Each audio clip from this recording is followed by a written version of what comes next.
आम खबर से आपको आगाह करेंगे कि साबिक अफगान सदर हामिद करजई कब पाकिस्तान आए और उन्होंने पाकिस्तान में किस चीज का ढाबा चलाया, सीनियर कानूनदान बाबर अवान ने बता दिया है। जी हां, आम खबर से आपको आगाह करें कि साबिक अफगान सदर हामिद करजई कब पाकिस्तान आए थे और पाकिस्तान में किस चीज का वो ढाबा चलाते रहे, सीनियर कानूनदान बाबर अवान ने बता दिया है। हामिद करजई पाकिस्तान के एहसानात का बदला वो पाकिस्तान के खिलाफ जहर उगल कर देते हैं।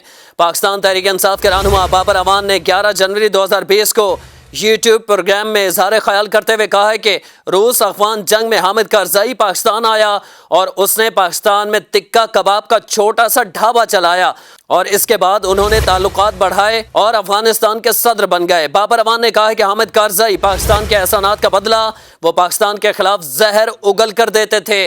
वो आज लंदन में शरीफ खानदान को मिले हैं।